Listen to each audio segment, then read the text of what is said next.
Hey everybody, welcome back to Chicago Reacts. My name is Michael. I'm an actor here in the city of Chicago, and I'm joined by the ever-brilliant, the always talented, the one, the only. It's Zach. It's also an actor here in Chicago, soon to be worldwide. Ladies and gentlemen, we are back with Video Game Donkey today. Some of his videos have done great on the channel. Others haven't done the greatest, but we always have a blast with them. The ones that seem to do well are the ones that are more commentary-based. So we are looking at video game sound for this one. I'm excited. Me too. He always gives great commentary on some of these things, and we tend to reminisce a lot with these. Yeah. So it's a great time.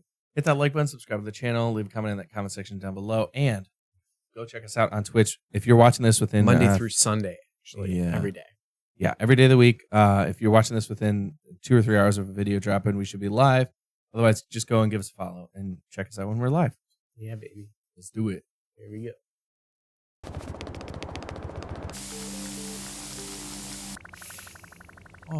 Oh, I love that sound. Oh, the sand is very satisfying. About sound before? When people talk about video games, they usually fixate Look at on that. the graphics and Yakuza. gameplay. This is what sells a game. You're never going to see a trailer emphasize the game's sound design. It's the underdog element, the one most often taken for granted. But without sound It's effects true. and music, video games would be incredibly lame. Yes. To help me illustrate what I'm talking about in this video, I had to bring in one of the all-time greatest masters of sound.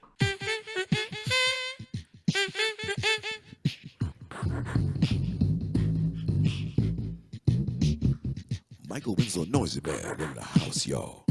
What's up? Wait, really?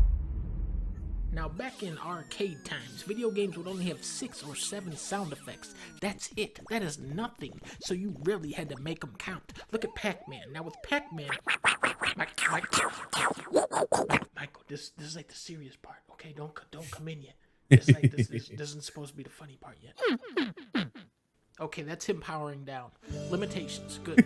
Early consoles like the NES only had 5 sound channels, right? And this is where the term mono sound originates. Mono being French for 5. Charmander, everybody knows Charmander. Mono is not French for 5. That seems wrong. Oh. 5 in French is cinq. Yeah, I think that's a less than accurate fact there, right? Yeah, that's video game donkey's humor at its absolute finest. Right there. All right, look at Charmander. Look at him, so cute. Michael Winslow, can you hit me with a Charmander growl? If Charmander was a real animal, it couldn't do its own voice better than Michael Winslow. But you know who sucks at doing Charmander? The original Game Boy. Now this console only had 4 sound channels, okay? Stereo sound. And this is why Charmander on the Game Boy sounds like this. That's it? Oh, wow. Your typical cartridge back then could only store around 400 kilobytes of data. Okay. And some games were much smaller, like Galaxian, which was only 10 kilobytes, so the developers had to be very strategic in choosing how much space do you dedicate to. Isn't that crazy? Yeah, 10 like kilobytes. Yeah. That's nothing. One of the most extraordinary feats in gaming that is still talked about to this day. So Resident Evil 2 came out on the PlayStation 1. Okay. And it came out and it was like a 2-disc game. And PlayStation discs carried a lot more data than a single N64 cartridge did. Oh, yeah. Well, Resident Evil 2 also had a port on the Nintendo 64. And they were somehow able to fit all 700 something megabytes or whatever the size of the game was onto a single 64 megabyte cartridge. And still to this day, there are people and engineers that are still trying to figure out how they managed to make that work. That's insane. And feats, and especially back during a time where compression wasn't really great. Yeah. Really interesting. Y'all should check that out if you are interested in video game history and like specific circumstances of great feats in terms of the actual engineering itself. Yeah. It's so cool. That's wild. To hear. I had never heard about that. That's Yes. insane. Yes, and I mean, I know like different games. Like I play Rocket League sometimes, and my friend who has the Switch played on my PS5, and he's like, "Oh, there's so much more detail." Like even now, like there's complete variations. But so I'm curious, like if they stripped a bunch away from the game. They didn't. That And was, they didn't, if no. anything, they added more. There were certain like cheat codes at the end of the game where there were even like, I think there was like an additional 2 levels for one of the character on the N64 port of it. Dang. All of the music was completely carried over.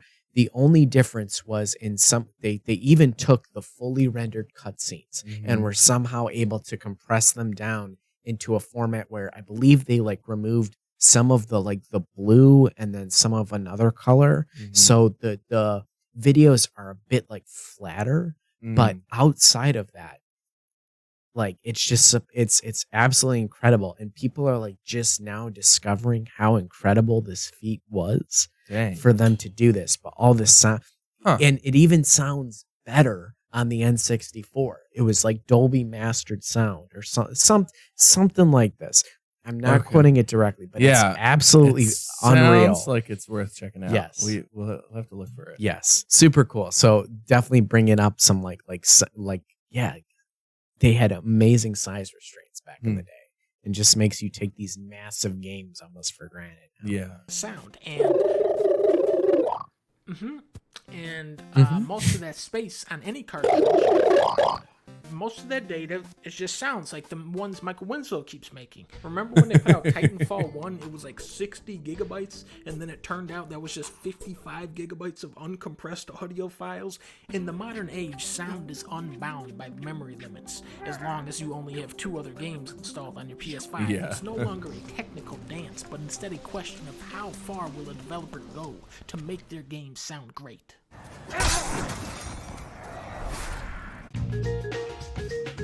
Okay, now this is where I'm gonna need Oh my god, that's a Pokemon Puzzle League theme. Oh my god. I love you, Donkey. Are you ready to make some sounds?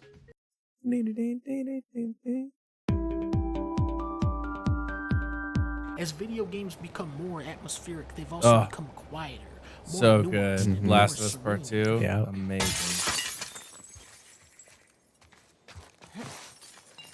Soundscapes have come a long way in the previous generation, but you probably game is wouldn't even this? notice That's until you Subnautica? look back in time.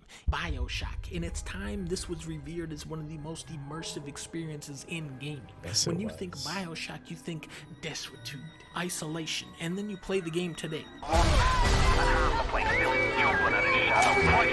I do not remember BioShock being this loud. Sound design gets rough when the audio turns into a chaotic battle of sounds yelling. Mo Bambla.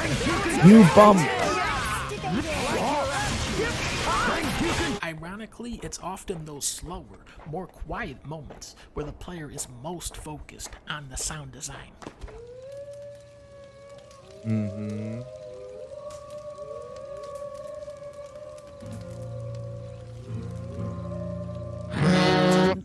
Okay, it's back. Can you imagine playing Zelda without the iconic chest sound?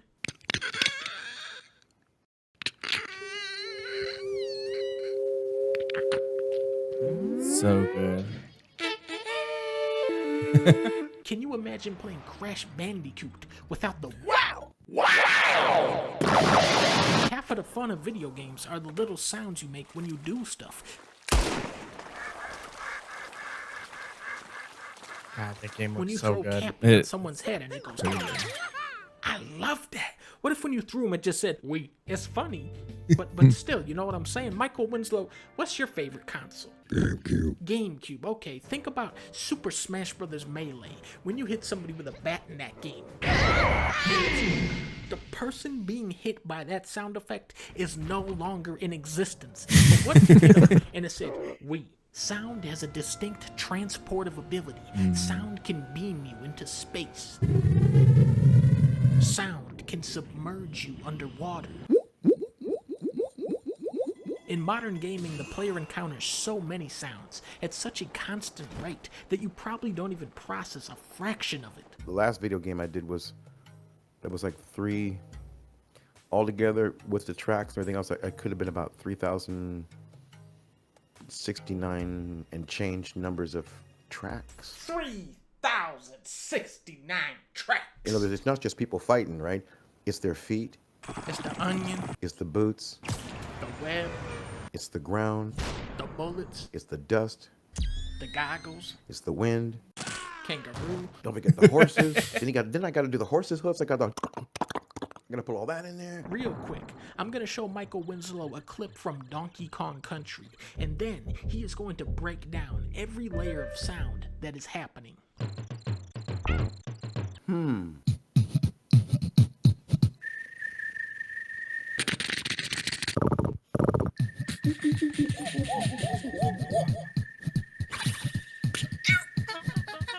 Okay. Music. Now I know you're gonna like this Hey, part, Mike. that's so cool. For the game, Nick. Hey, Knack is back, No, baby. No, Mike. No, Mike. This is a serious part again. No, I got. No. I got an idea. I got it. Knack. Don't do the Knack song. We discussed this. His name is Knack. No. Thank you, Michael. So in the game, Nick, you are like a cluster of rocks, and you have to. Okay. Knack is back. Yeah, that's right, baby. Knack back. Yo, that's so cool that he got Michael Winslow I know, on his I channel. know. That's so much fun. I will say, video game audio is, it is definitely. It isn't always fully appreciated in the way that it could be. But that's what makes it so brilliant. Well, That means that's the sign of good sound design when you don't notice it. Because that means it's working. Right. Yeah, it's like the best recognition is no recognition. Yes. Because if people are drawn out by it, then it's probably because it's bad, not because it's good. Right. Or rarely will they go, "Wow, this is really good." They're just like fully immersed in the world. Right. I will say, so I recently played Soma on stream, and that for those of you that don't know, it's a horror game. It was made by the same developers that made Amnesia: The Dark Descent, but it's a very, very, very atmospheric experience. If anything, the atmosphere is more terrifying than the actual monsters themselves. Yeah. When you're stuck on the bottom of the ocean, essentially in this deep underwater base, and you are literally going up against the unknown, in an unknown time because it's set in the future as well. So the atmosphere for me is something that I commented on throughout the whole playthrough of the game. That was accomplished mostly through the sound design. Yeah. So if when you're looking for it, there's so much to appreciate in sound design and to pull out. I think especially with games that are creating like an ambiance like that, like horror thriller games often, but storytelling games too, to evoke emotion. But yeah, I mean it's just so important, but it's cool to see it highlighted with Video Game Dunkey's sense of humor and Michael Winslow. What a nice surprise! Didn't even know that was coming. I gotta say too, it was probably pretty fun for Dunkey he probably like recorded that interview with Winslow separately and then probably edited this video around that. Yeah, which was just did it. Kind of a neat way to do a video. Actually, yeah, it was so like weird and like what is happening? But of course, if you get Michael Winslow on, it's like, well, I want you to do sounds. You kind of have to. You kind of have to. So the fact that he was just like, yeah, I'm going to put as many sounds that you did into the video is great. So that's awesome. Yeah. Hey, if you're liking these Video Game Dunkey videos, let us know in the comment section down below. Especially, and if you have any other suggestions of ones you think that we should check out, let us know. Hit that like button, subscribe to the channel so you don't miss anything else. Ring that bell for notifications, and go check us out on Twitch. We should be streaming right now if this video just dropped within 3 hours. So Chicago Plays. Go check it out on Chicago Plays. With that said, we'll see you next time on Chicago React.